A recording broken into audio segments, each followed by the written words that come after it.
नमो श्रीयतिराजाय विवेकानन्दसूरये सच्चित्सुखस्वरूपाय स्वामिने तापहारिणे।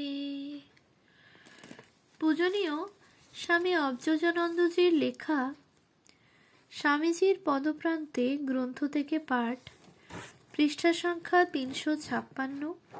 স্বামী নিশ্চয়ানন্দ। একদিনের ঘটনা। গুরুভ্রাতা বোধানন্দ কি একটা ব্যাপার লইয়া ভারী খেপাইতে থাকিলে বীর জওয়ান নিশ্চয়ানন্দ অসহিষ্ণু হইয়া যুদ্ধং দেহি ভাবে তাহাকে তাড়া করেন। নিতান্তই তারুণ্যের উচ্ছলতা এবং প্রণয় কলহ ছাড়া কিছুই ছিল না উহাতে। তবুও অতি স্নিগ্ধ একখানি চিত্র, যাহাতে উজ্জ্বল বর্ণসমাবেশ ঘটিলেও কোথাও উগ্রতা প্রকাশ পায় নাই, তেজ থাকিলেও তীব্রতা নাই। দৃষ্টি ঝলসাইবে কিন্তু আকর্ষণও করিবে। রুষ্ট নিশ্চয়ানন্দ ছুটিতেছেন। বোধানন্দকে সমুচিত শিক্ষা না দিয়া তিনি কিছুতেই ক্ষান্ত হইবেন না। আর বোধানন্দও তাড়িত হইয়া ছুটিতে ছুটিতে হয়রান হইয়া সর্বশেষে গিয়া স্বামীজির কক্ষে আশ্রয় লইলেন। নিশ্চয়ানন্দ ছাড়িবার পাত্র নহেন। স্বামীজির দরজায় গিয়া থমকিয়া দাঁড়াইয়া পড়িয়াই দেখিতেছেন বোধানন্দ কিভাবে রেহাই পাইবে। বোধানন্দ ততক্ষণে ভীত বালকের মতো স্বামীজির শয্যাতলে গিয়া লুকাইয়া পড়েন। স্বামীজি ঘরের ভিতরেই ছিলেন। দেখিলেন উত্তেজিত নিশ্চয়ানন্দ দরজায় দাঁড়াইয়া ক্রোধে ফুঁসিতেছে, আর বেচারা বোধানন্দ ভয়ে শ্রী গুরুর চরণে শরণ লইয়াছেন। প্রসন্ন স্বামীজি তাহার দুই যুবক পুত্রের কীর্তি দেখিয়া হাসিতে ফাটিয়া পড়িলেন। নিশ্চয়ানন্দকে ডাকিয়া বলিলেন, দেখ নিশ্চয়, তোর ভয়ে হরিপদ আমার খাটের তলায় এসে লুকিয়েছে। ভীত ও শরণাগতকে মারতে নেই, ও আমার শরণাগত। দে দে, ওকে এবার ছেড়ে দে, আর কিছু বলিস না ওকে। নিশ্চয়ানন্দ জো হুকুম বলিয়া ফিক করিয়া একগাল হাসিয়া স্বামীজির পদতলে প্রণাম রাখিয়া সরিয়া পড়িলেন। নিশ্চয়ানন্দের মারাঠি শরীর ছিল, তাই শিবাজী চরিত্রের প্রতি তাহার একটি সহজাত টান ছিল। শিবাজীর কোনো প্রসঙ্গ উত্থাপিত হইলে তাহার শৌর্য, বীর্য, দেশাত্মবোধ, ধর্মপ্রাণতা ও নৈতিক দৃঢ়তার প্রশংসায় নিশ্চয়ানন্দ উত্তেজিত হইয়া উঠিতেন। লোকমান্য তিলককেও তিনি বেশ সম্ভ্রমের চক্ষে দেখিতেন। 1901 খ্রিস্টাব্দে ভারতীয় জাতীয় কংগ্রেসের অধিবেশন উপলক্ষে তিলক যখন কলিকাতায় আসিয়াছিলেন, তখন মঠে আসিয়া তিনি স্বামীজিকে দর্শন করিয়া গিয়াছিলেন। নিশ্চয়ানন্দ তখন মঠেই ছিলেন। তিলকের প্রসঙ্গে তিনি বলিতেন, তিলক আগে শুধু মারাঠা দেশের ব্রাহ্মণদের জন্য নানা প্রচেষ্টা করছিলেন। স্বামীজি বুঝিয়ে দিলেন যে একটা জাতকে তুলতে হলে জাতের মাত্র এক অংশকে তুললে হবে না, গরিব, দুঃখী, নিম্ন শ্রেণীর লোকদেরও না তুললে জাত হবে না। স্বামীজির সংস্পর্শে এসেই তো তিলকের মনোভাবের পরিবর্তন হলো। তিনি নিম্ন শ্রেণীর লোকদের জন্য নানা কাজ করতে শুরু করেন। স্বামীজি মহারাজের লীলাবসানের পর হইতে নিশ্চয়ানন্দেরও জীবননাট্যের পট পরিবর্তন হয়। শ্রী গুরুর অদর্শনে সমগ্র বিশ্ব সংসারই যেন তাহার চক্ষে অন্ধকার ঠেকিতেছিল। 1902-এর 4 জুলাই স্বামীজির সমাধি দিবস। উহার কয়েকদিন পরেই এক বৈকালে স্বামী শারদানন্দজি ভারাক্রান্ত চিত্তে মঠ বাড়ির একতলায় দক্ষিণ দিকে রোয়াকের উপর মাঠের দিকে বসিয়া আছেন। সহসা নিশ্চয়ানন্দ আসিয়া সেখানে নীরবে কিছুক্ষণ বসিয়া থাকিলেন। একটু পরেই সহসা বাষ্পরুদ্ধ কণ্ঠে শারদানন্দজির কাছে নিবেদন করিলেন, আমি যার সম্পর্কে এখানে এসেছিলাম তিনি যখন চলে গেছেন তখন আর থাকতে চাই না। এখান থেকে চলে যাওয়াই আমি স্থির করেছি। শোকতপ্ত নিশ্চয়ানন্দকে শারদানন্দ মহারাজ নানাভাবে বুঝাইবার চেষ্টা করিলেন, অনেক প্রবোধ দিলেন। জিজ্ঞাসা করিলেন, কোন দিকে যেতে ইচ্ছা করো? নিশ্চয়ানন্দ বলিলেন, যেদিকে দুচোখ নিয়ে যায়। শারদানন্দজি তবুও অনেক অনুরোধ করিলেন। অবশেষে বলিলেন, অন্তত আর একটি মাস মঠে থেকে যাও, নতুবা নানা লোকে নানা রকম ভাববে। যাহা হোক, শেষ পর্যন্ত আর 1 মাস মাত্রই মঠে থাকিতে তিনি সম্মত হইয়াছিলেন, এবং যেদিন ঠিক 30টি দিন পূর্ণ হইয়াছিল সেই দিনই পরিব্রাজক বেশে তিনি মঠ হইতে নিষ্ক্রান্ত হইয়াছিলেন। নিশ্চয়ানন্দ আর মঠে আসেন নাই। বাংলাদেশ হইতেও ইহাই তাহার শেষ বিদায়। পরিব্রাজক নিশ্চয়ানন্দ অতঃপর তীর্থে তীর্থে ভ্রমণ করিতে লাগিলেন। অনুকূল পরিবেশ পাইলেই সেখানে কিছুদিন অবস্থান করিয়া ধ্যান তপস্যাদি করিতেন। শরীর ধারণের জন্য এখন হইতে তাহার একমাত্র অবলম্বন হইল মাধুকরী।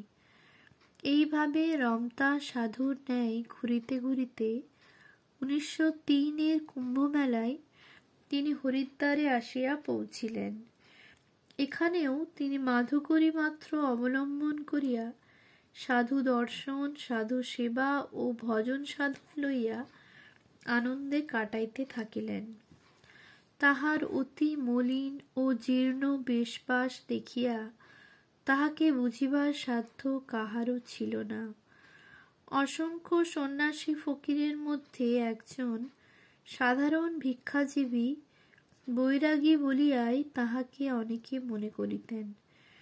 একদিন জনৈক যুবক সাধুর সহিত তাহার নানা সৎপ্রসঙ্গ হইতে হইতে স্বামীজীর কোনো কথা উত্থাপিত হয়।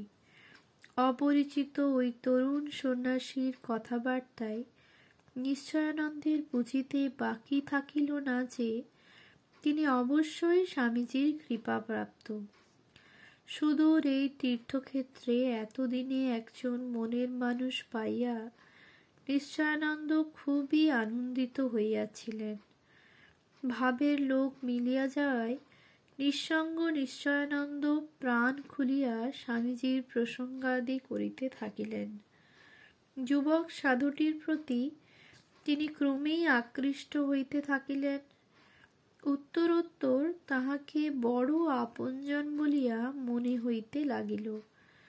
শ্রীরামকৃষ্ণের প্রিয় একটি সঙ্গীতের কয়েকটি কলি তখন নিশ্চয়ানন্দের স্মরণে আসিতেছিল কিনা কে জানে। মনের মানুষ হয় যে জনা, নয়নে তার যাইগো চেনা, সে 2-1 জনা। মনের মানুষ মিলবে কোথা, বগলে তার ছেঁড়া কাঁথা। ও সে কয় না কথা, ভাবের মানুষ উজান পথে করে আনাগোনা। মনের মানুষ উজান পথে করে আনাগোনা। উজান পথে দেখা হওয়া নিশ্চয়ানন্দের এই ভাবের মানুষটির নাম স্বামী কল্যাণানন্দ, স্বামীজির অন্যতম প্রিয় শিষ্য। কল্যাণানন্দ তদীয় আচার্যের নির্দেশ অনুসারে 1901-এর জুন মাস হইতে হরিদ্বারের অদূরে কনখলে একটি সেবাশ্রম স্থাপনা করিয়া পীড়িত ও বৃদ্ধ সাধুদের সেবায় নিযুক্ত ছিলেন। নিশ্চয়ানন্দের হৃদয়েও সেই কালে অহর্নি শ্রী গুরুর সেই বাণী অনুরণিত হইতেছিল। যদি বড় কাজ কিছু নাও করতে পারো, ভিক্ষে করে একটি পয়সা সংগ্রহ করে তা দিয়ে একটি মাটির কলসি কিনে রাস্তার ধারে বসে তৃষ্ণার্ত পথিকদের জল দিও। তৃষ্ণাতুরকে জলপান করালেও মহৎ কাজ হবে। কল্যাণানন্দের সহিত ঘনিষ্ঠতা হওয়ায় গুরুদত্ত ওই মন্ত্রের সাধনার উপযোগী একটি প্রকৃষ্ট পথ যেন এতদিনে তিনি খুঁজিয়া পাইলেন। এই পথের সন্ধানেই তিনি এতদিন ঘুরিতেছিলেন। এইবার ঘোরাঘুরির অবসান হইল। নিশ্চয়ানন্দ কনখল সেবাশ্রমে আসিয়া কল্যাণানন্দের কার্যে সহযোগী হইলেন। তখন 1903 খ্রিস্টাব্দ হইতে জীবনের অবশিষ্টকাল এই সেবাশ্রমই হইল নিশ্চয়ানন্দের সাধন ক্ষেত্র। নিশ্চয়ানন্দের ন্যায় সুযোগ্য গুরুভ্রাতাকে সহায়ক রূপে পাইয়া কল্যাণানন্দের আনন্দের সীমা থাকিল না। সেবাশ্রমের কার্যের প্রসার বস্তুত এই কাল হইতেই আরম্ভ হইয়াছিল। নবপ্রতিষ্ঠিত সেবাশ্রমের পর্ণকুটিরে নিজেদের বাসস্থান ও আর্তপীড়িত নারায়ণদের সেবার সর্ববিধ বন্দোবস্ত করিয়াও উভয় গুরুভ্রাতা হরিদ্বার ও ঋষিকেশের সাধুদের কুঠিয়ায় কুঠিয়ায় ঘুরিয়া বৃদ্ধ ও রুগ্ন সাধুদের পরিচর্যা করিতেন। নিশ্চয়ানন্দ প্রতিদিন অতি প্রত্যুষে একটি ঔষধের বাক্স এবং পথ্যাদির জন্য কিছু জিনিসের একটি পোঁটলি কাঁধে লইয়া কনখল হইতে প্রায় 18 মাইল পথ পদব্রজে গিয়া ঋষিকেশের সাধুদের সেবা করিতেন। অসমর্থদের নিজের হাতে পথ্য প্রস্তুত করিয়া আহার করাইয়া যাহাকে যাহা আবশ্যক ঔষধ ইত্যাদি দিয়া এবং যথা কর্তব্য শুশ্রূষাদি করিয়া দিনান্তে তিনি মাধুকরী করিতে যাইতেন বা ছত্রে ভিক্ষা গ্রহণ করিতেন। অপরাহ্নে আবার সকলের খোঁজ খবর লইয়া কনখলে প্রত্যাবর্তন করিতেন। দিনের পর দিন রৌদ্র বৃষ্টি শীত গ্রীষ্ম মাথায় লইয়া এইভাবেই তিনি দৈনিক 36 মাইল পথ হাঁটিয়া সেবাযজ্ঞে নিজেকে নিয়োজিত করিয়াছিলেন। ঔষধ পথ্যাদির জন্য ভিক্ষা করিয়া অর্থ বা দ্রব্যাদি সংগ্রহ করা তো ছিলই, রোগীর মলমূত্র হইতে আরম্ভ করিয়া শুশ্রূষা যাবতীয় কার্যই উভয় গুরুভ্রাতা পরম শ্রদ্ধা সহকারে নিজেরা করিতেন। আবার কোন সাধুর দেহান্ত হইলে দুইজনে মিলিয়াই সব দেহটিকে বহন করিয়া গঙ্গার নীলধারায় সলিল সমাধি দিয়া আসিতেন।